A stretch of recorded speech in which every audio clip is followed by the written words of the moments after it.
말씀드렸지만 오늘이 수업으로는 그 마지막 시간이 될 거고 다음 주에 시험을 봅니다. 60점 이하는 탈락. 재시험. 그리고 그 다음 주에는 우리 요심님, 본당 신부님하고의 만남의 시간. 이제 보통 우리 찰고라고 하는데 찰고 준비가 됐는지 안 됐는지 시험해보고 하는 이제 그런 이제 시간인데 요심님 시험 얼마나 하겠어요, 그죠? 그냥 그래도 본당 신부님 이제 알아야 되고 앞으로 신앙생활 하는데 조금 도움되는 말씀. 그래서 그때 제가 순종은 비적된 뭐 없어요. 제가 그 주관에 없어가지고 유시무님이 그렇게 하고 마지막 그 날은 이제 그 다음이 마지막인데 마지막 날은 이제 세례식 연습을 실질적으로 전례를 연습을 하고 이제 마무리하는 그런 시간을 갖도록 하겠습니다. 그래서 미리 세례명하고 대부를 또 정해야 되는 거예요. 나의 영적인 아버지 역할, 또 영적인 어머니 역할을 해줄 사람. 말이 어머니 아버지지 친구같이 내 신앙생활을 같이 이끌어주고 도와줄 사람. 그걸 이제 정해야 됩니다. 정남 씨 누구 있어? 정했어요? 남자 해야 돼, 남자. 요나 씨. 이런 거지, 그래, 말씀드려 놨어요? 네. 오케이 해줘? 네. 그럼 아버지 말 잘 들어야 되는데. 잘 들을 겁니다. 세라피나, 누굴 정했어요? 아직. 안 했어? 네. 오늘 내일 좀 보고, 부탁을 해요. 부탁해서. 여기 우리 같이 공부한 사람들도 괜찮고. 내가 특별히 좀 존경하고, 저분이 나를 그래주면 참 도움 되겠다. 이런 사람이 있으면, 가능하면, 그런 분을 택해주는 게 제일 좋죠. 선생님도,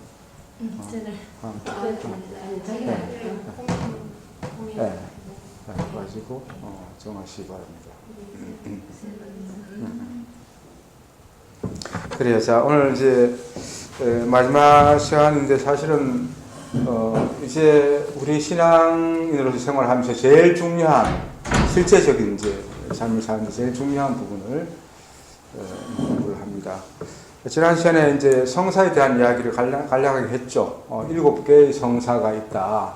성사는 바로 우리로 하여금 그리스도의 사제직에 참여하게 해주면서 우리를 거룩하게 만들어주는 그런 그 역할을 하는 그 예식 이런 것들이 성사라고 합니다.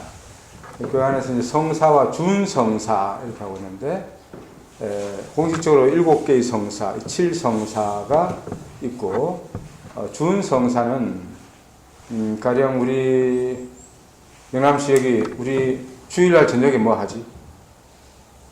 주일날 저녁에 그 십자가 길하는 공식이야. 강부 승체? 강부 승체? 성체 강복 대충 알아가지고 성체 강복 성체 강복 십자가의 길 이런 것이 이제 준성사래요. 7가지 성사에 들어가지 않지만 이것도 우리를 거룩하게 만들어주는 도움이 되는 보조적인 이제 역할을 하는 걸로 준성사. 그리고 다양한 또 축복이 있습니다. 가령 우리 성물을 이제 강복을 받죠. 그런 것도 이제 성물을 이제 묵주 같은 거 이런 것도 십자가, 묵주 이런 거 갖다가 축성을 받아가지고 그것을 간직하고 그것을 가지고 기도하는 이런 식으로 하면서 우리 좀 더 거룩하게 되도록 도와주는 것 이런 것을 다 준성사 이렇게 이야기합니다. 7가지 성사는 기본적으로 세례, 견진, 성체 성사가 우리 기본 성사라고 볼 수 있죠. 하나님 백성으로서 세례로서 하나님 자녀로 태어나게 되고 그 다음 견진을 통해서 이제는 더 이제 교회 안에서 성인으로 나도 이제 진짜 하나님의 자녀의 어린애가 아니라 하나님의 충실한 이제 자녀인 튼튼한 사람이 되어서 다른 사람에게도 이제 그 하나님 나라에 대해서 또 깊은 소식을 전해주는 이런 이제 증인 역할을 하도록 만들어주는 성사가 견진성사입니다. 그리고 성체성사는 우리가 미사 성자 안에서 우리가 받아 모시는 예수의 몸과 피를 받아 모시는 것, 이것을 이야기하죠. 이 예수님 몸과 피를 받아 모심을 해서 예수님께서 십자가상에 못 박히심으로 해서 우리 인류를 위해서 바치신 그 희생제사, 그 제사를 이제 미사성경에서 재현을 합니다. 재현을 하면서 그분이 십자가상에 못 박혀 돌아가시기 전에 제자들에게 마지막으로 남겼던 유언이고 당신이 직접 행하신 예식, 너희는 이것을 받아 먹으라, 이건 내 피다, 내 몸이다 하고 했던 그 예식을 나를 기억해서 너희는 계속 하라고 했기 때문에 그때부터 예수님의 명을 받아서 우리는 지금도 2000년에 걸쳐서 계속해서 예수님의 그 사랑의 계명을 생각하고 또 예수님께서 십자가상에서 바치신 그 희생제사를 기억하면서 그 빵 조각과 포도주가 아무것도 아닌 것 같지만 그 바로 예수님께서 직접 말씀하셨듯이 예수님 몸이고 피다 하는 마음으로 그걸 받아 모시고 그 예수님의 마음으로 나도 살아가겠다 하는 것을 늘 다짐하게 되죠. 그래서 우리를 영적으로 더 성장시켜주고 하나님 자녀를 더 굳건하게 만들어주는 양식과도 같은 영적인 양식과도 같은 것이 성체성사다, 그렇게 이야기할 수 있습니다. 그러니까 세례성사는 보통 이제 신부님들이 집전을 하죠. 주교님도 줄 수 있고 신부님들이 이제 베푸시는데 성직자만이 베풀 수 있는 게 아니라 급할 때는 아무나 줄 수가 있습니다. 비상시에는 세례받은 신자라면 누구든지 줄 수가 있고 세례받지 않는 비신자가 세례 줄 수도 있어요. 그런 경우는 거의 없겠지만 갑자기 옆에 누가 돌아가시게 됐다 한다면 급하게 막 갑자기 심장마비를 일으켜가지고 이랬다면은 세례를 줄 수가 있습니다. 비상세례. 이제 그런 식으로 세례는 누구나가 줄 수 있도록 이제 열려 있는 게 됩니다. 일상적으로는 정상적인 경우에 있어서는 이제 성직자가 세례 예식을 베푸는 것이 맞죠. 그렇지만 급할 때는 우리 대부분의 신자들이 누구나 환자 방문 갔다가도 아직 세례를 안 받았고 그리고 그 가족이나 본인이 우리 하나님을 믿고 또 세례를 받겠다는 그런 의향이 있다고 한다면 언제든지 줄 수 있는 그 본인이 의식이 별로 없어도 이제 그 가족이 원할 경우도 베풀 수가 있습니다. 그럴 때는 어쨌든 하나님께 대한 믿음, 하나님을 믿느냐는 것, 그것을 이제 확인을 하고, 그래서 나도 성부와 성자와 성령의 이름으로 이 누구에게 세례를 베풉니다 하고 물을 씌워서 해주면 됩니다. 그럼 그 자체를 유효하게. 만약 그래 돌아가실 줄 알았는데 다시 살아났다 하면 어떡해? 그러면 이제 다시 교리를 이제 좀 배워야 돼요. 그래서 다시 정식으로 이건 비상세례죠. 비상세례식으로 할 수 있다. 세례 받기 위해서는 네 가지 전제가 필요한데, 여러분들 지금 이제 세례 준비하면서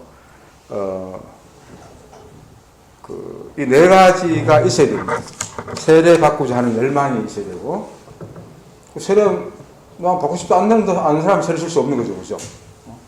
적어서 본인의 자유의지에 따라서 나는 세례를 받고 싶습니다 하는 게 있어야 되지 억지로 줄 수 있는 게 아니라는 거죠. 본인의 의지가 없이는 의지에 반해서는 줄 수 없다는 거고, 또 하나님에 대한 확고한 믿음이 있어야 됩니다. 하나님께서 계신다는 것, 그것을 믿고 있어야 되겠죠. 그리고 최소한의 교리 지식, 그래서 시험을 보는 겁니다.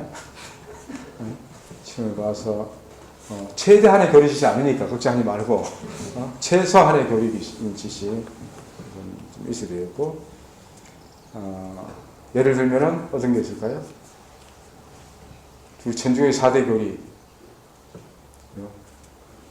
그런 정도는 알아야 되겠죠. 그 시험 나온다는 이야기입니다. 그리고 죄를 뉘우치고, 지금까지 지은 죄 뉘우치고, 이제 앞으로 하나님 자녀로서 정말 죄 안 지을 수는 없겠지만도 새로운 마음으로 새롭게 살겠습니다 하는 그런 다짐, 그런 마음이 있어야 된다는 거죠. 그런 마음이 있어야 세례를 받을 준비가 되었다 볼 수 있겠죠. 그럼 준비됐죠? 응? 준비 안 됐나?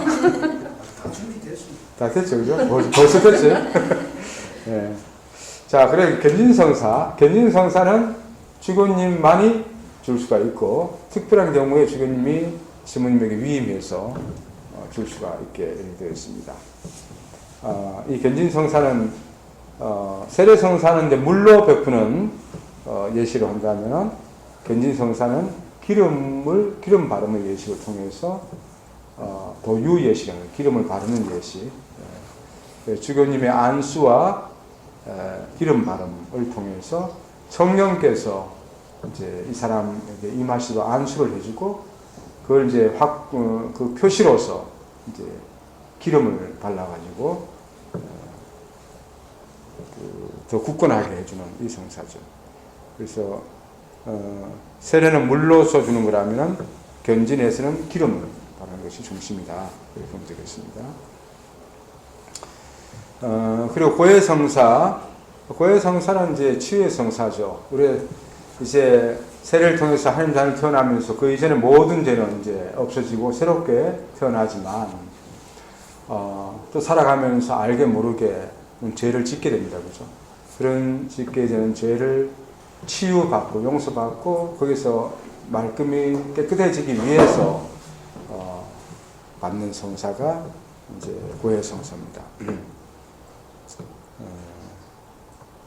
그리고 고해성사를 보는 순서 이렇게 됐는데 뒤에 책에 이제 다 나와 있습니다. 나와 있으니까 한번 보시고 나중에 세례 받고 나서 그때 이제 첫 이제 고해하고 서정세에 대한 걸 좀 할 겁니다. 그렇게 해서 이제 실제적으로 이제 신자 생활을 할 수 있도록 준비를 하게 될 겁니다. 병자 성사는 이 사제가 이제 집전을 합니다. 평신도는 가서 그 병자를 기도해 줄 수 있지만도 이 병자 성사를 집전할 수 있는 건 아닙니다. 이 병자 성사는 교회의 원로들을 통해서 기도를 청하게 되어 있고 그 기도를 통해서 이 병에서 치유될 수 있도록 또 치유 안 된다 하더라도 이제 하늘나라에 영원한 생명을 희망하면서 하늘나라에 들어갈 수 있도록 준비시켜주는 그런 예식이 병자 성사입니다. 그리고 성품 성사는 신품 성사라고도 하죠. 신품 내지 성품이라 하는데 교회의 성직자로서 선발되는 예식입니다. 그래서 우리 가톨릭 교회 같으면 지금 7년간의 신학교 과정을 이제 거치게 되어 있고 그걸 거치면서 6년 마치고 나서 부제 서품을 받게 됩니다. 부제는 미사는 거의 할 수 없지만 다른 그 예식 같은 것은 집전을 할 수 있고 강론도 하고 사제를 도우면서 이제 사제 역할을 준비하는 그런 기간이 있죠. 그런 기간은 6개월에서 1년 정도는 보통 보내고 그러고 나서 이제 사제로 서품이 됩니다. 사제들 중에서 또 교구를 이제 다스리기 위해서 주교로 이제 또 서품되기도 하죠. 그래서 교회의 성직자를 할 때는 부제, 사제, 주교를 이제 성직자라고 이야기를 합니다. 근데 우리나라는 없지만, 뭐 큰 다른 나라 같은 경우에는 이제 종신부제라고 있어요. 교회에 이제 사제들이 좀 부족하고 이런 경우에 있어서 교회의 여러 가지 일을 좀 할 수 있도록 이제 부제들이 있어야 되는데 결혼한 사람들 중에서 소정의 신학 과정을 거치고 나서 이제 부제로 임명하면서 사제로 되기 위한 부제가 아니고 종신 부제로만 살면서 교회를 위한 봉사를 하는 이런 직분도 있습니다. 그걸 종신 부제라고 합니다. 이건 평신도 중에서 이제 선발되어서 이렇게 하고 있죠. 아직 가톨릭 교회에서는 여성 사제를 인정하지 않고 있습니다. 불의미도 성공회는 여성 사제를 인정하고 있고 또 개신교에서도 일부 교단에 따라 다르지만도 여 목사도 이제 안수를 하고 있습니다. 가톨릭 교회에서는 아직 여성 사제에 대해서는 지금 현 교황님이 이제 계속 이거에 대해서 연구하고 논의를 하자고 이야기를 하는데 워낙 2000년간 그런 전통이라다 보니까 이게 쉽게 변화되기 좀 어려울 거다 생각은 좀 듭니다. 사실 우리 가톨릭 교회보다 덜 민주적인 그런 어떤 조직이 없을 정도로 지금에 와서도 여자들은 사제도 못 되고 심지어 뭐 요즘 좀 시도를 하지만 또 여자가 재단 위에 올라오는 것도 함부로 안 되는 뭐 이런 어떤 일을 봤거든요. 그래서 요즘 그건 많이 풀렸죠. 풀려서 제가 하는데 어디 여자가 감히 재단 위에 올라가 막. 여기 우리 머리 수건 쓰는 거 있잖아요, 그죠? 수건 하는 것도 사실은 여성 차별의 문제인데 옛날 바로 사도가 이제 이야기해서 이게 시작된 건데 여성들은 이제 머리를 가려야 된다.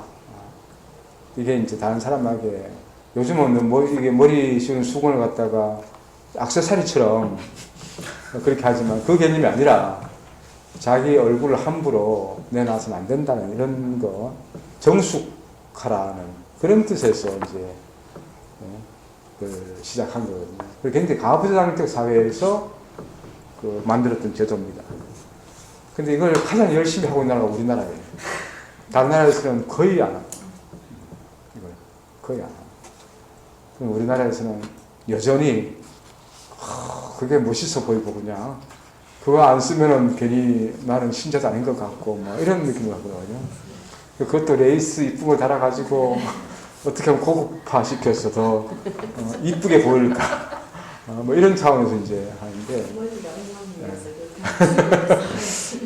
그래서 그거는 의무는 아닙니다. 그러니까 지금 사실은 머리에 써야 되는 의무는 아니죠. 다만 단정하게 해야 되는 것은 맞는 거죠. 그죠? 우리가 무사하러 와서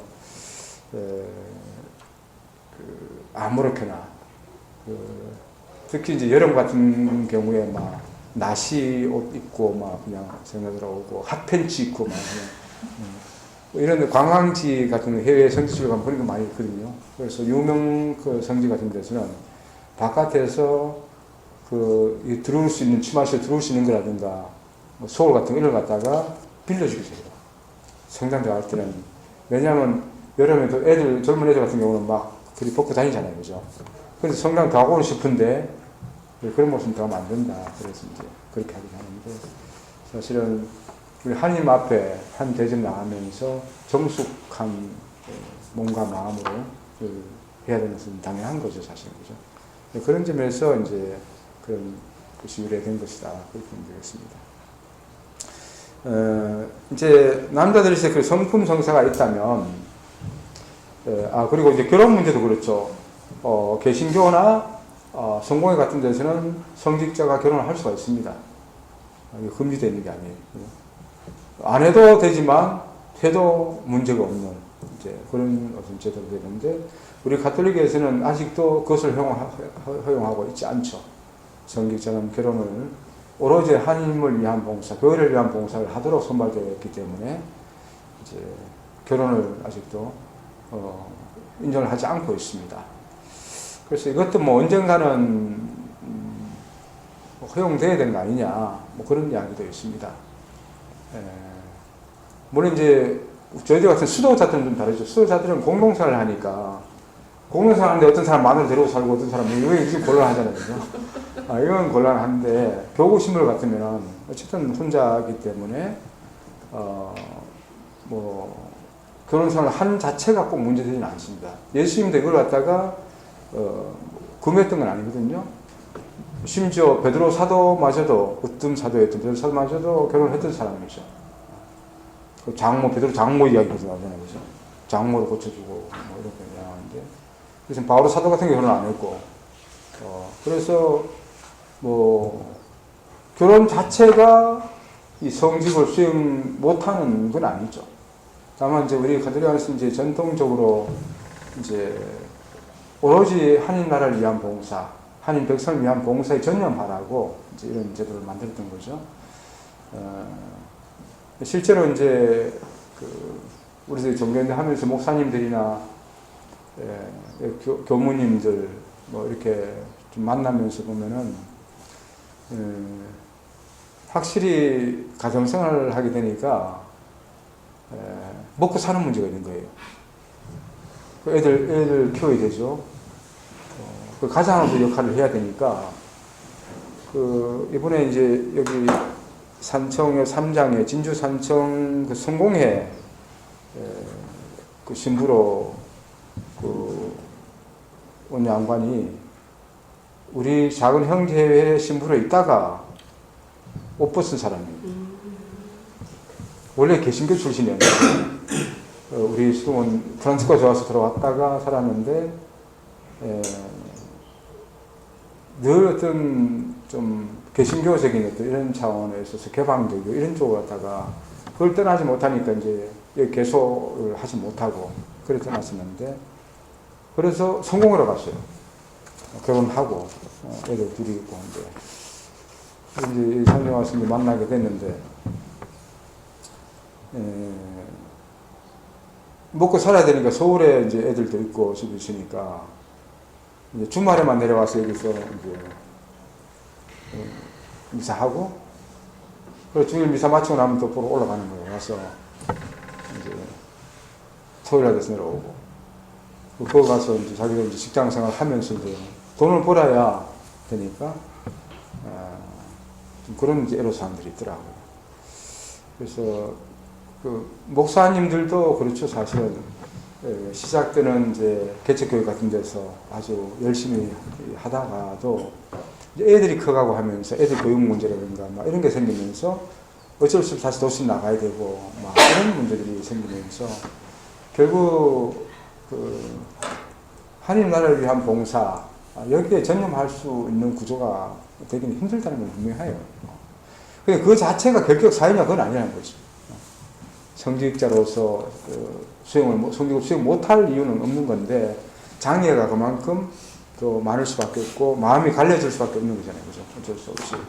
그런 점에서 우리 가톨릭에서는 제도는 이제 좋은 제도를 갖고 있는데 이러다 보니까 이제 성직자들을 좀 우상화하는 이제 이런 경향들이 있죠. 우리와는 좀 다른 사람 뭐 이렇게 해서 너무 이제 그렇게 하다 보니까 좀 시모님들이 너무 잘난 구석도 없으면서 혼자 산다는 이유 하나만으로 그냥 그건 대접을 받아야 되고 뭐 어떤 이런 것들이 좀 부장력으로 좀 생기게 되고 또 사실 인간의 성적인 그런 본능적인 부분에 속하잖아요, 그죠? 속하다 보니까 남들 열심히 다들 살지만도 이런 성적인 유혹이나 또 성적인 에너지를 이제 해결하지 못해서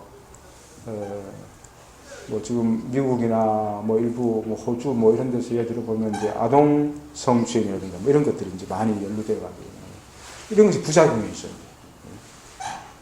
그 성을 그러면서 이제 좀 자유를 풀어야 있다는 거죠. 정말 도저히 나 자신 없다는 사람은 결혼을 뭐 할 수 있는 거야 되는데 이미 신부는 됐는데 처음부터 그래도 한다고 해서 했는데 나중에 보니까 잘 안 되더라 하는 얘기인 거잖아요, 그죠? 그럴 경우에 있어서는 못하게 돼 있으니까 이제 다른 식으로 이제 발전돼 가면서 우리 더 큰 문제를 만들는 이런 위험성도 좀 곳곳에서 좀 생겨 있는 겁니다. 어쨌든 이제 이런 제도 자체는 이제 인간이 만든 거고 이것이 실제적으로 성직을 수행하는데 얼마나 도움이 되느냐는 각자에게 달려 있고 결혼을 하고 안 하고가 그 기준점이 되진 않는다는 거죠. 그건 분명한 것 같아요. 혼인 성사는 지난 시간에도 말씀드렸지만도 우리 가톨릭에서는 그 혼인의 단일성을 주장합니다. 그래서 그 우리 가톨릭 교회에서는 일부 일처제만 허용을 하죠. 일부 다처제. 뭐 다부는 없나? 다부는 지금 없어. 그럴 수도 있잖아. 저 중국이 옛날에 있으면 요즘 없는 거예요. 그래, 하여튼 단일성이죠. 남녀 한 사람이 결합되는 이 혼인만 인정을 하지 그렇게 동성 간의 결혼도 인정을 안 하고 있고 실질적으로는 또 일부 다처제라든가 뭐 이런 식 결혼도 허용하지 않고 있죠. 이슬람 같은 데서는 기본적으로 뭐 제가 알기로는 4명까지는 부인을 둘 수 있는 것이 기본으로 되어 있고 4명까지 안 두는 것이 능력이 없는 거고 뭐 이런 어떤 그런 게 있고요. 그래서 일부 다처제를 오히려 더 장려하는 뭐 이런 것도 있는데 아마 그런 것이 아마 역사 안에서는 전쟁을 많이 하다 보니까 전쟁에서 남자를 많이 죽고 하니까 여자가 가부들이 많이 생기고 하니까 가부들을 그냥 버려둘 수 없으니까 돌봐주게 하기 위한 방법으로서 아마 역사에서 생겼던 것 같아요. 일부 다처제는. 예. 그런 것이 이제 관리가 되다 보니까 이제는 뭐 그런 게 되고 또 이제 어쨌든 자손이 번성을 해야 나라도 튼튼해지고 이렇게 되니까 어쨌든 남자 수는 적으면 그래도 여러 부인을 둬가지고라도 자식을 많이 놓게 만들어 이런 문화적인 배경이 있을 거라고 생각합니다. 어쨌든 가톨릭에서는 혼인의 단일성 그래서 이 사람하고 사실로서 결혼하고 살면서 다른 사람하고 또 살 수 없다는 거죠. 그래서 그렇게 될 때는 이제 조당으로 법적으로는 조당이라 해서 이제 이런 신자 생활을 제한 못하게 이건 죄다 이렇게 파악을 하는 거죠. 그리고 불가해소성입니다. 한 번 이제 결혼한 것이 사람이 하느님께서 맺으신 것을 사람이 풀 수 없다. 풀려면 이제 교회법으로 이제 법원에 제소를 해야 돼요. 제소해가지고 처음부터 결혼은 자유의지 없이 한 결혼이다. 결혼 무효 소송을 제기를 해요. 그리고 그것을 받아들여져야 처음부터 혼인이 안 됐어야 할 것인데 이게 된 어떤 이런 것. 그리고 가령 뭐 자기 정신병이나 무슨 이런 걸 속이고 결혼을 했기 때문에 어쩔 수 없이 나중에 이혼할 수밖에 없는 상황이 생겼다면은 결혼 자체는 유효하지만 그 이전에 이미 이 결혼을 해서는 안 되는 비정상적인 것이었다는 것 갖다가 입증을 해야만이 그것을 풀어지게 되는 것입니다. 그런 어떤 법을 갖고 있어요. 그래, 이혼하고 나서 이혼까지도 가능한데 이혼하고 나서 재혼이 이제 문제가 되죠. 배우자가 살아있는 동안은 재혼을 할 수가 없습니다. 법적으로. 사회법적으로는 할 수 있어도 교회법 안에서는 조상이 됩니다. 이게 이제 불가해소성 때문에. 불가해소성. 예, 이게 7가지 성사를 통해서 우리 이제 신자들이 거룩한 교회 안에서 예수님의 그리스도 사제기에 동참하면서 더 거룩한 하나님의 자녀들이 될 수 있도록 만들어주는 장치들이죠. 이것은 이제 7성사라고 합니다. 자, 그리고 이제 중요한 것이 이제 우리 기도 생활인데, 뭐 신앙이라면 다 이제 기도를 하게 되어 있죠. 어떤 종교든지 간에, 그죠? 기도하고 있는데, 우리 가톨릭에서 이야기하는 기도 생활은 어떤 거냐, 이랬는데, 기도 생활이 뭐냐, 이걸 한마디로 한다면 하나님과의 대화라고 이야기합니다. 아버지와 아들, 아버지와 딸 간에 이제 대화죠. 하느님 아버지와 이제 대화인데, 예수님도 하느님 아버지와 당신이 하느님 아들이시기 때문에 아버지와 계속 대화를 했죠. 그 복음서에서부터 예수님도 직접 아버지와 대화합니다. 밤새워 대화하시기도 하고 큰일이 있을 때마다 기도하시고 이렇게 했던 것. 이것이 예수님 모범이고 또 예수님께서 기도를 우리 보고도 어떻게 하라고 또 가르치신 기도가 있죠. 주님의 기도. 이런 걸 종합하면서 우리 가톨릭 교회에서는 이제 어떤 기도를 할 거냐 하는 건데, 기도의 내용을 4가지 정도로 이제 이야기를 합니다. 첫 번째는 흠숭 기도다. 하나님과 대화하면서 예수님께서도 전능하신 하나님, 하나님을 높이 공경하는 거죠. 그죠? 높이 공경하고 아버지로서 받드는 이런 기도. 우리 주님의 기도에 나오는 것과 마찬가지죠. 그죠? 그런 이제 흠숭을 드리는 이 기도가 있고, 두 번째는 고백하는 기도죠. 아버지와 대화하면서 아버지 제가 이런 잘못을 했어요. 저런 잘못을 했어요. 이런 걸 했어요. 내가 살아온 이야기를 아버지와 나누는 거죠. 그죠?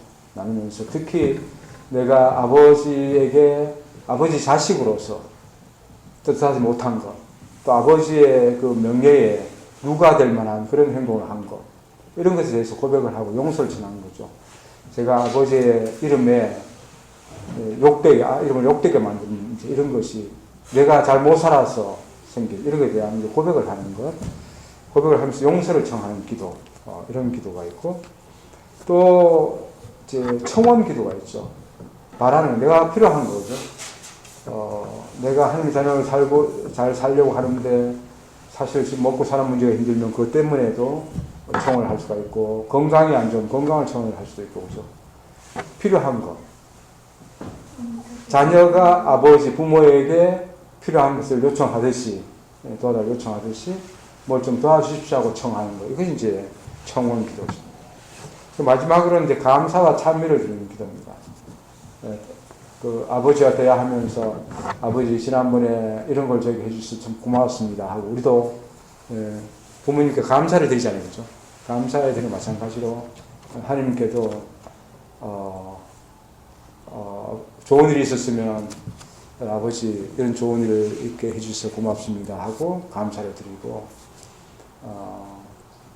무슨 이 일을 완료를 했으면 그래도 무사히 큰 탈 없이 잘 완료를 하게 돼서 감사합니다. 뭐 식사 전에 우리 기도를 하더라도 이런 먹을 것을 우리에게 제공해 주셔서 감사합니다. 또 이 잘 먹게 해주셔서 감사합니다. 뭐 여러 가지 감사드려야 할 기도가 있는 거죠. 이런 이제 한 4가지 종류의 있는 기도가 있는데, 많은 종교인들이 기도를 하면은 세 번째에 이제 초점을 맞춰요. 그죠? 뭘 바라는 거. 내가 기도하면은 뭘 들어주시고 뭘 해결해주면 해결사로서의 하느님.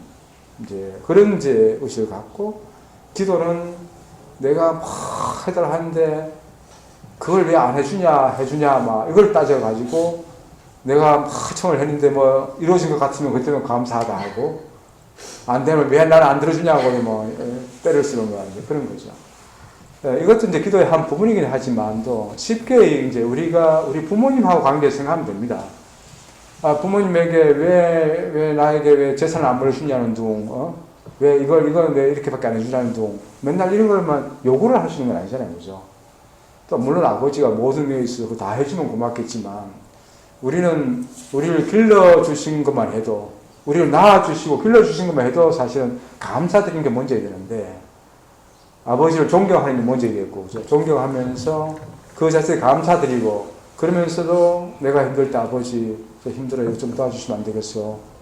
그 도움을 청하면서 오히려 작은 부분이 돼야 되겠죠.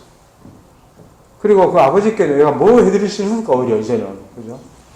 내가 은혜를 어떻게 갚아드려야 할까, 그에 이제 더 관심을 가져야 되는데, 많은 종교인들이 하나님 앞에서는 꼭 필요한 거 있을 때만 이제 나가지고는 해줄래요 안 해줄래요 막 하고 영을 쓰고 때를 쓰고, 내가 기도를 얼마나 바쳤는데 왜 안 해주냐고 막 이런 식으로 따지거든요.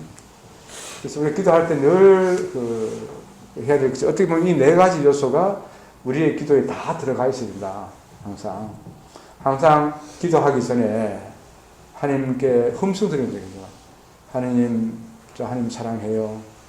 좀 하나님은 늘 전지전능하신 분이시고 세상에 당신 같은 분은 없으세요 하고 이렇게 좀 짚어 올려드려야 되죠, 그죠? 아버지 기분 좋게 좀 이렇게 좀 해드리고, 마음에서 진짜, 그죠? 그런 마음으로 해드리고, 그리고 아버지, 근데 제가 아버지 자녀로서 참 밉상이죠. 잘 못 살았죠. 죄송해요. 산다고 살았는데 먹고 살기 힘들다 보니까 또 제대로 못했네요. 우리 친정 아버지나 시아버지에게 잘 못했듯이, 그죠? 한다고 하지만도 늘 부족한 거잖아요. 그런 것에 대해서 용서하는 마음이 먼저 있어야 돼요, 사실. 그렇게 청할 때, 그러면, 얘야, 괜찮아. 다 알아, 내가 다 알아. 이럴 거 아니에요, 그죠? 근데 그럴 때 이제, 근데 아버지, 저 이렇게 좀 이렇게 하거든요. 그래서 아버지께 이렇게 해드리고, 죄송하여 하고 뭐 이렇게 해놓으면 아버지가 다 풀어진 상태예요, 오히려. 그런 됐을 때, 아버지, 사실 뭘 해야 되는데 지금 딱 100만 원이 부족하거든요. 딱 100만 원이 부족한데, 좀 해주면 안 되겠어요? 그죠? 이렇게, 이런 식으로 접근해야 되는데, 이렇게 해줄래, 안 해줄래요? 그 다음 아주 뭐라 했어요? 날 잡아먹어라. 우리 부모님도 그러잖아요. 옛날에 그죠? 자식이 뭐 해달라 하면, 날 팔아먹어라. 그러면, 우리 어머니 그런 말했던 기억을 하거든요. 아직도. 내가 돈을 놓냐? 우리 어머니 잘했던 얘기. 내가 돈을 놓냐? 마음 같으면 돈을 낳아가지고, 부부 낳아가지고 좀 해주고 싶은데, 내가 돈을 놓냐? 날 잡아먹어라. 날 팔아먹어라. 이런 소리. 그래, 얼토당토한 그런 청을 할 게 아니라, 내가 할 걸 최선을 다하지만, 내 힘으로 부대끼는 부분이죠. 이것만 조금 더 해주시면 안 되겠어요?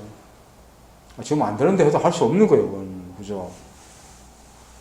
그러면, 알겠어요. 그럼 제가 한번 해볼게요. 또 해봐야 되는 거고.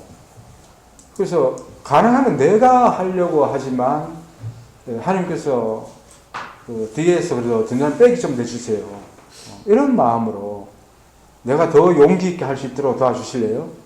뭐 이런 청을 해야 되겠죠, 그죠? 그런데, 요거 해줄래? 집 사줄래? 안 사줄래? 뭐 해줄래? 뭐 이런 식으로 뭐 맡김도 있는 듯이 그냥 내놔라는 듯이 그죠? 강도 심보로 그냥 이렇게 기도하는 것이 대부분 종교들이 잘못 갖고 있는 생각입니다. 그리고 내가 어떤 문제를 해결하고 어떤 좋은 결과가 있을 때는 항상 좀 감사드릴 줄 알아야 돼요. 그죠? 고맙습니다. 내가 그 아버지가 뭘 정한 거 해줬는데 그것 때문에 내가 다 풀리게 됐다면 얼마나 감사하고요. 내가 선물을 사들고 가야 되죠. 가서 아버지 고맙습니다 하고 해야 그 다음 또 해줄 거 아니요. 감사도 별로 안 드리면서 뭐 해주기만 자꾸 바라는 이런 게 되겠죠. 우리가 어떤 기도를 하든 간에 이 네 가지 요소가 내 기도 안에 어떻게 포함되고 있는지를 늘 좀 관찰을 하면은 내가 아버지와 제대로 대화하고 있는지 아니 일방적으로 그 아버지 듣든 말든 내 마음대로 그냥 제끼고는 안 되지 말아요. 막 그냥 화를 내면서 내 혼자 지키고 나온 거냐 이런 게 차이가 있겠죠.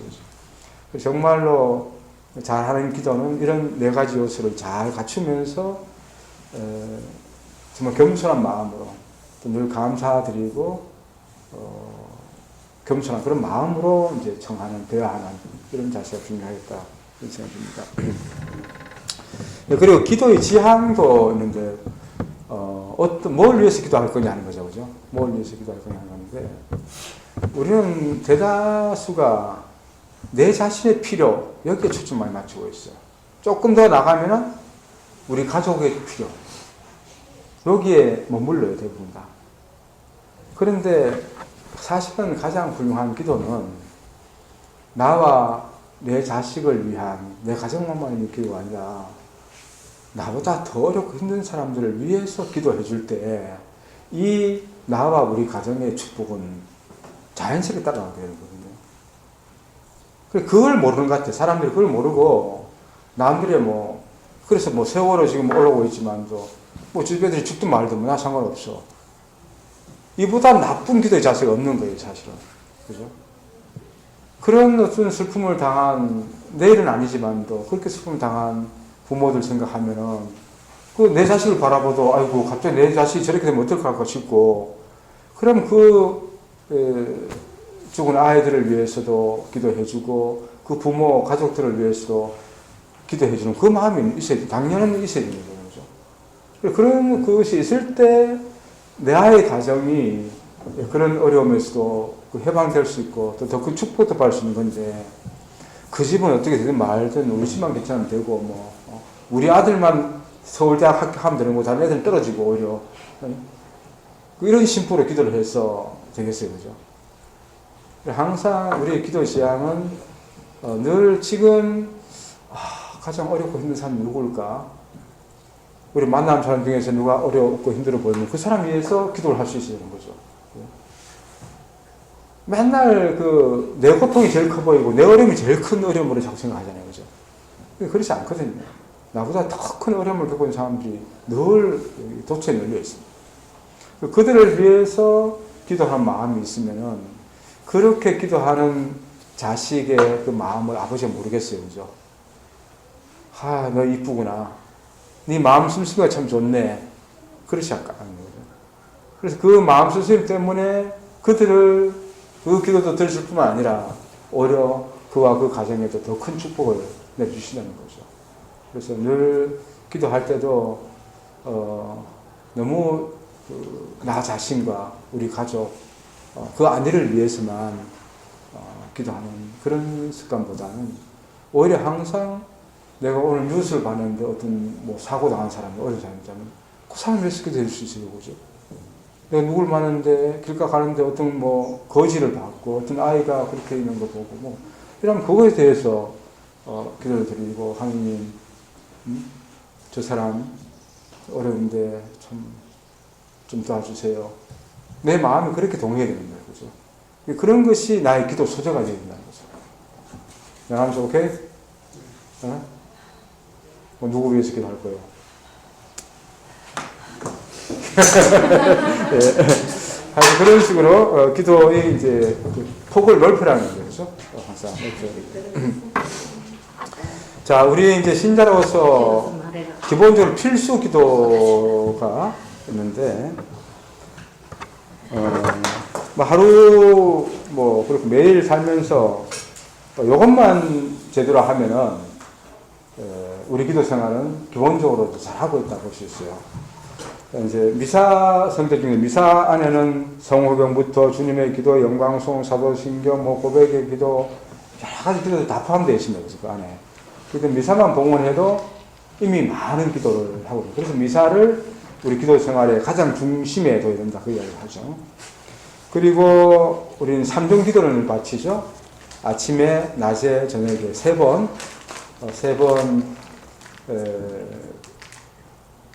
그 천사가 성모님에게 와서 했던 인사 그것을 이제 기초로 해가지고 우리도 하느님께 하루에 3번은 우리 일을 멈추고 그때는 하나님께 경배를 드리고 우리 자신을 스스로 하나님의 사람임을 이제 드러내는 거죠. 그런 거에서 3종 기도를 같은데 우리 성심원 같은 경우는 맨날 종을 쳐주니까 그죠. 종 치면 그냥 하면 됩니다. 그렇지 않다 하더라도 어디 우리 이제 습관을 그렇게 들여야 돼요. 어디 가더라도 아침에 6시, 뭐 낮에 12시, 저녁 한 6시 이렇게 되면은 늘 자연스럽게 3종 기도를 바치는 이런 습관을 기를 필요가 있죠. 그리고 이제 아침 저녁 기도 여기 뒤에 책이 다 있습니다. 있는데 아침 저녁 기도를 이제 새로 영세하실 분들은 좀 습관을 들여서 바치도록 하세요. 길지 않아요. 이걸 갖다가 하다 보면 다 외우게 돼요, 그냥. 외우게 되면 아침에, 늘 이제 아침에 이 아침 기도를 바치고, 저녁에, 혹은 잠자리에 들기 전에 이 저녁 기도를 바치면 돼요.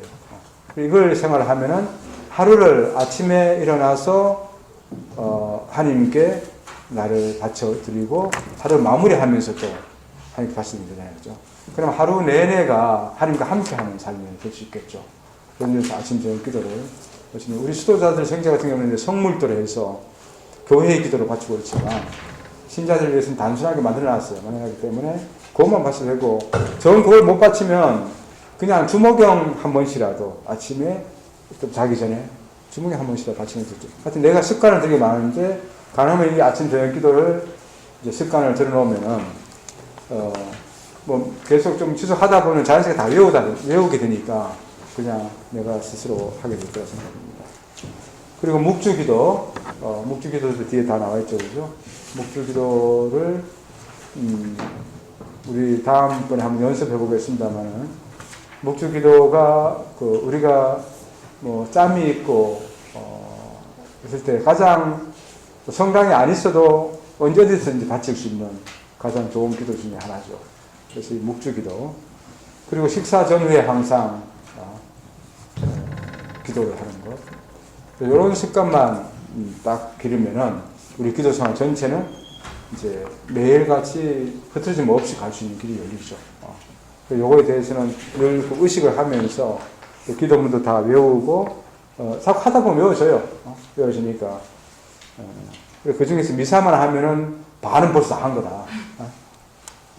그렇게 생각할 수 있으니까. 이걸 잊지 말고 좀 하라 말씀드리고 싶고요. 자, 그리고 우리 신자 생활을 하면서 6가지 의무가 있어요. 신자라면 지켜야 할 의무가 있는데, 첫 번째는 주일과 의무축일에 미사 참여해야 되는 거죠. 모든 주일과 의무축일. 의무축일이 몇 개 있는데, 그것이 주일날 오게 되면은 대축일에 그냥 뭐 주일로 다 같이 지내니 더 문제는 평일에 올 수 있는 날이 3개가 있어요. 예수 성탄 대축일, 12월 25일이 주일에 온다는 보장이 없잖아요. 그죠? 평일에 오게 된다면, 을 해야 되고, 또 1월 1일, 하느님의 어머니 축일, 1월 1일 하고, 또 8월 15일, 성모 승천 대축일. 성모 승천 대축일, 우리나라에서는 이제 강복절하고 같아서 공휴일이에요. 공휴일이기 때문에 사람들의 문제가 없습니다. 그래서 모든 주일과 평일에 올 수 있는 이 세 축일에는 미사에 의무적으로 참석해야 됩니다. 그리고 두 번째는 고해성사인데, 고해성사는 적어도 1년에 한 번은 봐야 돼요. 적어도 1년에 한 번. 한 번만 보라는 게 아니고, 한 번 이상. 한 번 이상. 그리고 영성체도 마찬가지인데, 적어도 1년에 한 번, 부활 시기에서는 보라. 한 번 하는 게 아니라, 한 번 이상. 뭐 매일 할수록 좋은 거죠. 자주 할수록 좋은 거고.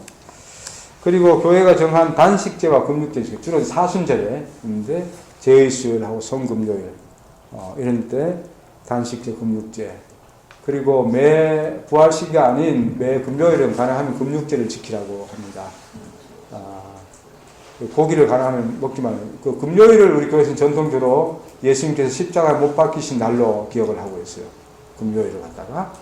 그래서 금요일 날을 우리도 예수님 순환에 동참하는 의미에서, 좀 희생하는 의미에서 고기 같은 거 좀 안 먹고 조금 음식 단순하게 먹자는 거죠. 그래서 가난한 사람들 생각하고 절제를 하자, 그런 입장이었는데, 요즘 뭐 불금이라 해가지고 직장 생활하는 사람에서는 금요일이 회식 날이고 그렇습니다. 그래서 이건 뭐 오늘날에서는 거의 감면을 이제 해주고 있죠. 해주고 있는데, 그래도 성금요일하고 제의수요일 이런 날은 고기를 먹지 말고 가능하면 회를 먹도록. 예. 오늘날 큰 의미는 없지만 기본적으로는 우리 이런 제를 지킨다는 이야기는 우리가 우리 마음을 조금 우리가 좀 희생도 하고 절제도 하는 그런 날을 이제 만들어서 우리가 늘 흥청망청 이렇게 할 건 아니고 더 어려운 사람들 생각하고 살자는 거죠. 그런 의미에서 단식제, 금육제가 있습니다. 그리고 교무금을 납부해야 될 의무가 있습니다. 헌금은 안 내도 상관없어요. 헌금에 대한 의무는 없어요. 그런데 교무금은 뭐냐 하면은 그 본당, 내가 소속된 본당에서, 여기 이제 준본당에 소속된 준본당에 있는데, 준본당을 우리가 공동으로 신자들이 운영해 가는 거죠. 그래서 이 운영하기 위해서 필요한 재원을 우리 공동으로 마련해야 되는 것이 정상적인 거죠. 그래서 그것을 이제 교무금으로 책정하는데, 교무금도 자기 능력에 따라서 책정하죠. 뭐 나는 월 10,000원 내겠다. 뭐 능력인 사람은 나 100,000원 내겠다. 뭐 이렇게 할 수 있는 거고. 그렇게 해서 우리 본당의 그 운영하는데, 우리 공동체가 운영하는데 필요한 자금을 작은 부분이라도 1,000원을 내도 괜찮고, 자기 능력에 따라서 이제 그렇게 해서 교회를 운영하는데 기여를 해야만이 같은 일원이다, 이런 공동체죠. 이럽니다. 그런데 헌금 같은 경우도 이제 주일 같은 경우 헌금이 있는데, 헌금에 대해서는 뭐 의무는 아닙니다. 의무는 아니고 자기가 막 할 능력이 있다면 언제든지 할 수 있는 거죠. 그래서 교무금을 통해서 공동체 일원으로서 내가 교회를 위해서 작은 기여는 누구나 해야 된다, 그런 거고요. 그리고 마지막으로는 혼인법을 지켜야 된다. 아까 얘기했죠, 그죠? 그런 것이 혼인법입니다. 그래서 결혼을 할 때도 신자끼리 결혼하는 게 정상인데, 신자가 아닌 배우자와 결혼할 때도 일단 교회 허락을 받고 해야 됩니다. 그리고 신앙생활을 방해하지 않겠다는 약속, 뭐 이런 것이, 그래서 그래 감면 행보를 하고 이제 사회 결혼을 하도록 하고 있죠. 네, 요 6가지 의무를 잘 알고 앞으로 신앙생활을 해나가야 된다. 그래서 이제 우리가 살아가는 데서 법이 있잖아요. 법, 규범들이 있는데, 이제 신자가 되고 나서 우리가 지켜야 할 규범을 크게 네 가지 정도로 이해할 수 있는데, 신자이기 이전에 우리는 자연법과 양심을 따라야 됩니다. 그죠? 양심이 시키는 대로 가야 돼. 양심에 반하는 삶을 살 수는 없는 거죠. 모든 사람이. 그래서 자연법과 양심이 가장 원초적인 우리 모든 사람에게 주어진 법이라고 볼 수 있고, 또 우리 신앙에는 이제 구약의 율법과 십계명이 있는데, 그 이스라엘 백성, 모세를 통해서 이스라엘 백성에게 준 하나님의 계명이죠. 그것이 이스라엘 역사에서 계속 발전되어 온 것이 율법입니다. 이렇게 하는데, 그 다음 이제 신약의 법과 사랑의 이순계명이 있는데, 예수님께서 이 십계명과 그 구약의 율법을 지도하여 살았죠. 살면서 예수님께서 새로운 원칙을 만듭니다. 그래서 새 법이라 하는데, 예수님께서는 이 십계명과 구약의 율법 그 조문 하나하나에 매달리지 말고, 그 십계명과 율법이 하나님을 사랑하는 거하고 이웃을 사랑하는 이야기로 요약되니까, 하나님 사랑하고 이웃 사랑하는 거라면 얼마든지 해라. 그렇게 하면 자연스럽게 이 구약에서 이야기하는 그런 율법들이 다 지켜지게 된다. 조항을 따져서 하려고 하지 말고 하나님을 더 사랑하려고 노력하고 이웃을 더 사랑하려고 노력하다 보면은 자연스럽게 해결된다. 이걸 가르치신 겁니다. 그리고 사회의 실정법과 교회법, 교회가 제정한 법도 이제 따라야 되겠죠. 그죠? 구체적인 법으로서. 사회법은 신자가 돼서 우리는 사회법 안 따라 됐냐? 그건 아니죠. 사회법은 우리가 국민 모두로서, 한 나라의 국민으로서 지켜야 할 법으로 만들어 놓은 거라면 그 법은 지켜야 되는 거죠. 교회법도 우리 교회의 신자들, 교회를 위해서 만들어 놓은 법이라면 그 법을 지켜야 된다. 그래서 이 중에 이제 기본적으로는 이제 십계명이 지금까지도 유효한데, 이제 십계명을 이제 단순히 뭐 1, 2, 3, 4, 5, 6, 7, 8, 9, 10 그걸 외우는 것이 중요한 것이 아니고, 십계명이 이제 뜻하는 것은 이렇게 좀 요약해서 볼 수가 있습니다. 하나님을 사랑하라는 이야기고, 하나님 사랑하는 이야기 때문에 한 분이신 하나님을 흠숭해라. 그리고 하나님의 이름을 함부로 부르지 마라.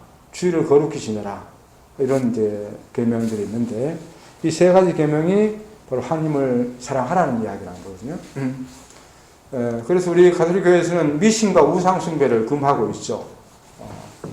미신적인 행위, 또 뭐 점을 본다든가, 뭐 타로가 뭐예요? 타로점 뭐 그런 것도 있겠는데. 카드로 보는. 뭐 타로점이라든가 이런 뭐 재미삼아 뭐 볼 수도 있겠지만도,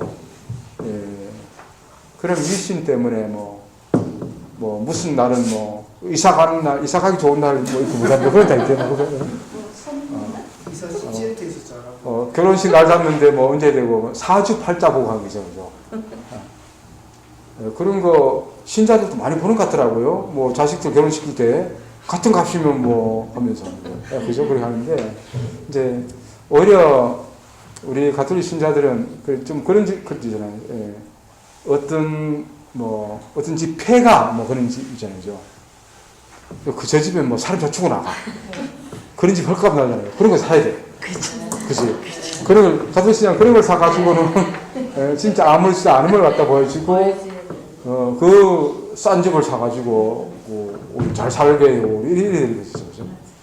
그런데 자꾸만 이제 그런 남들이 그냥 이러니 저러니 하는 거, 거기에 너무 휩쓸리지 말라는 거겠죠. 그죠? 하나님을 사랑하는 방법은 미신 것이면 하나님의 뜻을 늘 찾고 하나님께서 원하신 대로 살려고 노력하는 것, 그것이 하나님 사랑이다. 주일 이야기도 했지만도, 주일을 거룩히 지내라는 이야기가, 하나님께서도 모든 창조하시고 나서 주일을 하루를 쉬셨어요. 그죠?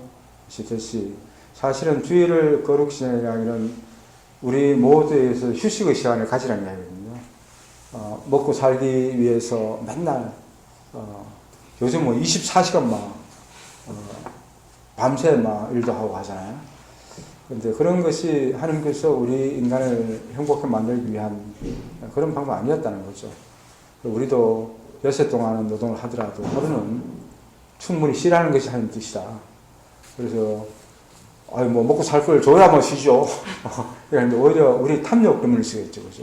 한 푼에 더 벌겠다는 욕심 때문에 쉴 줄 모르고 가족과 함께 할 줄 모르고 이웃과 함께 할 줄 모르는 이런 게 되는 거였는데, 예, 그래서 주일을 거룩히 전에 주일 미사를 꼭 하라는 이야기가 아니라 주일을 잘 쉬면서 하나님께 감사드리고 또 이웃과 내가 관계 맺고 살아야 할 부모님이라든가 가족, 친지, 이웃하고도 그날은 조금 더 전화도 한 번 더 해주고 한 번 만나러 또 가보고 그런 관계를 가지면서 사람다운 삶을 살아라. 그런 의미를 볼 수 있습니다. 두 번째는 이제 가족 사랑인데 부모에게 효도하라, 간음하지 마라, 남의 아내를 탐내지 마라 이런 것이 결국 이제 구약 시대부터 나오는 이런 이제 법이 지금 보면 좀 뭐 이런 것까지 다 해놨는데 이게 그 가정을 지키도록 만들어주기 위한 법이거든요. 동족들 간에서도 서로 가정이 귀하게 잘 보존될 수 있도록 해주기 위한 이런 방법으로서 하는 겁니다. 그래서 우리 가족 사상 안에서는 이 가정이 작은 교회다 하는 이런 사상이죠. 이 교회가 거룩하게 되기 위해서는 부모 자식 간에 서로 효도하고 사랑하는 이 관계가 형성되어야 되고 또 신의를 저버리는 행위, 그죠? 간음을 한다든가 해서 신의를 저버리는 행위, 남의 아내를 탐내지 마라. 남의 남편을 탐내지 마라도 있어야지. 어제 자기 가정의 소중함, 그죠? 내 가정의 소중함을 생각할 줄 아는 그런 게 되는 거죠. 그리고 그 다음에 생명사랑. 생명의 주인은 내가 아니고 하나님이라는 거. 사람을 죽이지 마라. 또 거짓 증언을 하지 마라. 이런 건데, 우리 가톨릭에서는 사형 제도도 반대합니다. 아무리 죄를 지은 사람이라 하더라도 하나님께서 심판하실 일이지 우리 인간이 그 사람의 목숨을 생명을 인위적으로 자르는 것 이것은 우리 인간이 할 일이 아니라는 이런 의미에서 사형제도 폐지를 이야기를 하죠. 그리고 낙태 같은 것도 어쨌든 벌써 임신된 상태가 되면 거죠. 벌써 하나의 생명체다. 그런 거죠. 그 생명체를 우리가 인위적으로 파괴 죽이는 게 되냐 이거죠. 그 낙태도 살인이다 이제 그렇게 바라보는 거죠. 생명이 잉태된 순간부터 그 생명은 하나님의 것이라는 거예요.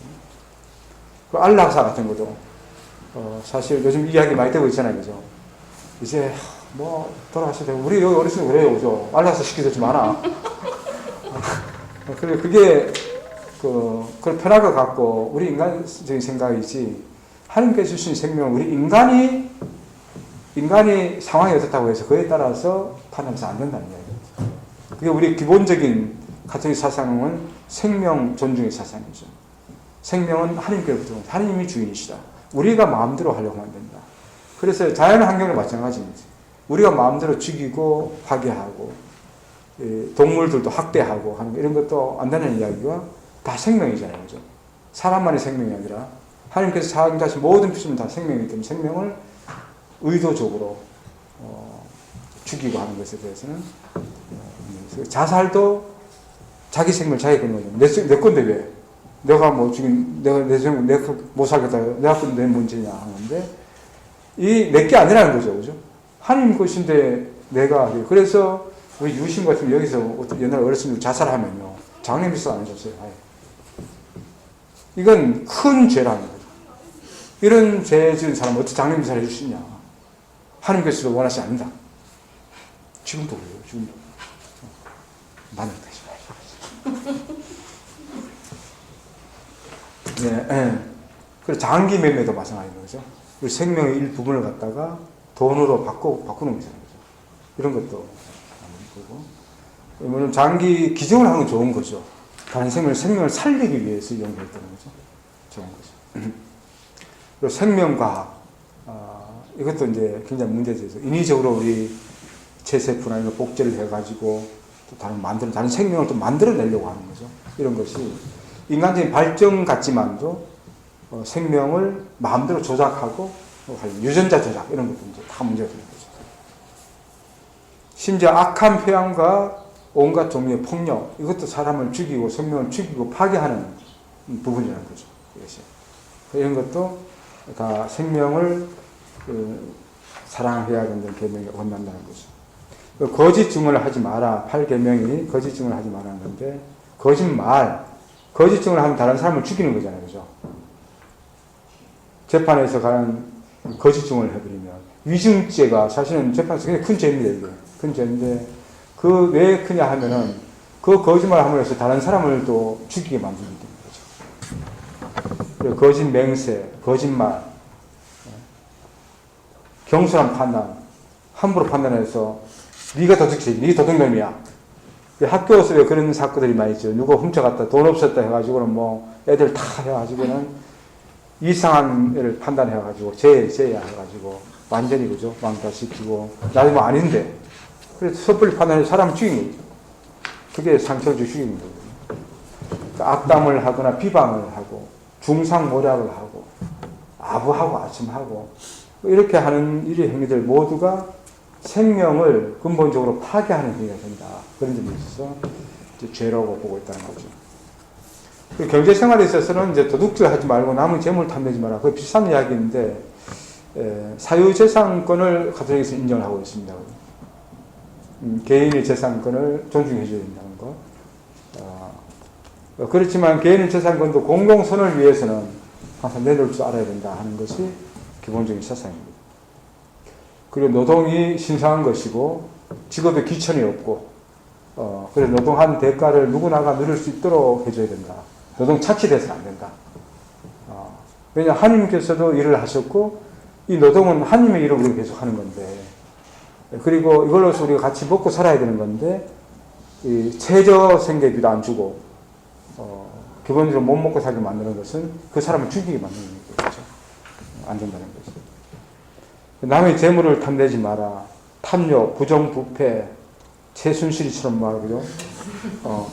그게 이제 자기는 뭐 할 수 있다, 뭐 제주로 할 수 있다 하고서 말이면 사실 모든 국민 세금을 빼가는 거잖아요, 그죠? 그 국민들이 그 때문에 못 먹고 살 사람들이 얼마나 많이 생기고 이런 거잖아요. 공무원들도 마찬가지. 공무원 된다 하더라도 함부로 이제 부정부패를 하게 되면은 그게 굉장히 큰 죄가 되는 거예요, 사실상.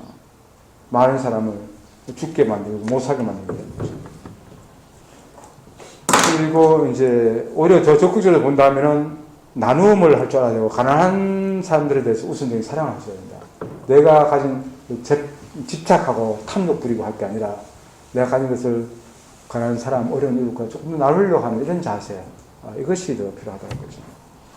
그리고 복음적 가난이라는 이야기를 우리 늘 염두에 둬야 되는데 우리 가톨릭 신자들은 늘 단순하고 소박한 삶을 즐길 줄 알아야 되고 예수님과 성모님도 그렇게 이 지상에서 가난하고 단순한 생활, 소박한 생활을 하시는데 우리가 흥청멍청 그냥 화려하게 살려고 하는 이 마음 자세는 기본적으로 안 좋다는 거죠.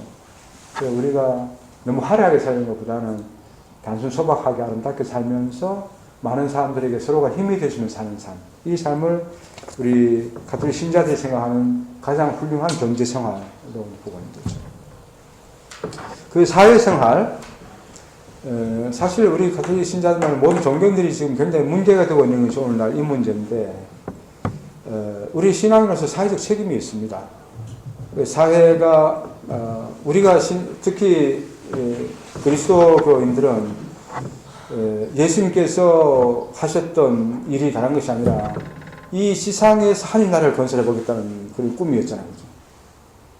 하늘나라, 저 하늘을 만난 하늘나라, 그 하늘나라가 이 땅에도 이루어지게 된 것. 그래서 꿈꿨거든요. 그래서 우리 모든 그리스도교인들은 이 우리나라가, 우리가 살고 있는 이 세상이 더 하늘나라에 가깝게 될 수 있도록 만들어가는 책임이 주어지는 사람들이죠. 그리고 이걸 갖다가 우리 요즘 전교에서 사회결이라고 이야기하죠. 사회결이. 사회에 대해서 우리 어떤 자세를 갖고 살아야 되느냐.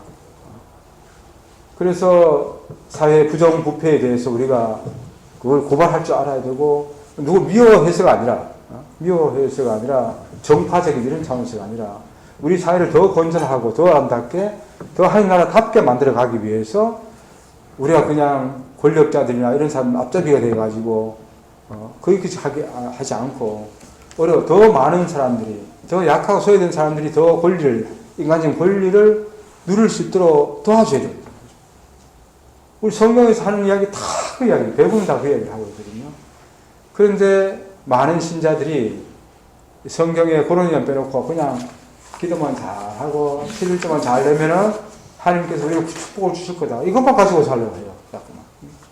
이건 우리 신앙생활의 핵심이 아니에요. 우리 신앙생활은 이 사회를 복음화시키고 더 하나님 나라답게 만드는데 우리 할 수 있는 최선의 노력을 경주를 해야 돼요. 오늘 교회의 문제 이겁니다. 이걸 못하고 있어요. 그리고 마지막으로 죽음에 대해서 우리 가톨릭 신자들은 죽음의 개념이 이제 다릅니다. 아까 얘기했듯이 내 목숨 내가 뭐 알아서 내가 끊는데 어떻게 이런 논리도 안 되고 우리 이제 신앙인은 이제는 우리 이 세상 삶이 전부가 아닌 그죠? 우리에게는 이 세상 다음의 저 세상은 영원한 하나님 나라, 영원한 생명의 나라가 있다는 걸 다 믿고 있는 사람이에요. 그죠? 그렇다면 이 세상의 끝인 죽음은 이 세상 그걸로 끝이 아니야. 새로운 영원한 생명들한 문이 되고 새로운 시작이라고 보는 시각을 우리 그리스도인들은 가지고 있는 거죠. 그러다 보니까 죽음이 끝이라고 생각하는 사람은 죽음은 두려울 수밖에 없는 건데 우리 신앙에 있어서는 이제 더 큰 축복으로 나가는 길목에 서 있는 것이죠. 어쩌면 병아리가 이제 달걀 껍질을 깨고 나오는 거나 마찬가지죠. 그 안의 세계에서 깨고 나오면 더 큰 세상이 열리듯이 더 우리는 그래서 죽음을 희망적으로 바라볼 줄 아는 그런 사람들이 가톨릭 신자들이다. 그렇게 할 수 있겠죠. 그래서 가톨릭 신자들은 실제적으로 죽음의 순간이 다가올수록 내가 이 삶을 이제는 정리를 잘해야 되겠구나 하는 생각을 해야 되고 그죠. 마무리를 잘하고 마무리를 잘해야만이 축복의 세계로 하나님 나라로 갈 수 있고 그렇지 않으면 어디로 간다고요? 하연옥으로 가서 냉면 먹고 또 중년옥 갔다가 뭐 이렇게 해야 되니까 마무리를 이제 잘해야 되겠죠. 그래서 우리 가톨릭 신자들은 늘 지금 내가 죽어도 괜찮다는 듯이 삶을 정리하는 습관이 필요하거든요. 정리를 해나가면서 그래서 유언을 해놓은 것도 굉장히 중요한 겁니다. 유언 자체도.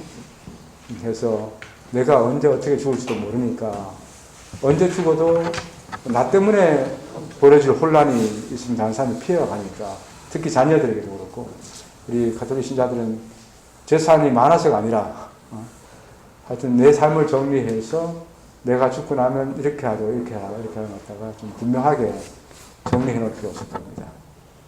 그래야만 이 삶을 잘 정리하고 새로운 세상에서 그걸 이제 시작할 수 있을 거니까요. 그죠? 예, 우리 가톨릭 신자로서의 가장 중심적인 삶이 이제 성사 생활과 기도 생활 그리고 우리 신자로서의 의무를 지키면서 살아가야 되는 이런 생활이다. 그것이 주로 10계명과 연관이 되는데 10계명은 한마디로 하면 하나님 사랑하고 이웃 사랑하는 이야기인데 조금 세분을 나누면 하나님 사랑하고 우리 가족들을 사랑하고 또 생명을 사랑하고 또 이 경제 생활을 해서 같이 하나님 나라를 만들어가는 이 세상에 하나님 나라를 가는 이런 삶을 사는데 기여를 하는 삶을 살아야 된다. 이걸 살고자 하는 사람이 우리 신앙인이에요. 가톨릭 신자. 앞으로 이제 세례 받으면 이렇게 살겠습니까? 박영남 씨 이렇게 살겠습니까? 내 욕심만 부리고 살겠습니까? 아니죠, 그죠? 지금도 아니지만. 네. 그래, 오늘 이걸로 이제 수업 마치고, 다음 시간에는 시험을 봅니다. 보니까, 이 책 중심으로 공부를 좀 하시고, 뭐, 기본적으로 어렵지 않게 낼 겁니다. 낼 거니까 걱정하지 말고, 우리 이미 세례 받은 사람들 같이 시험 볼 거니까. 교수입니다. 아니지, 그러면 안 되지. 같이 시험을 봐요. 그래. 그래서 공부를 안 나온 거 아니에요? 네? 안 나오면 이제 완전 끝이야. 그래서 다음 주에 뵙겠습니다. 영광이 성부와 성자와 성령께 처음과 같이 이제와 항상 영원히 아멘. 성부와 성자와 성령의 이름으로 아멘. 수고하셨습니다. 감사합니다.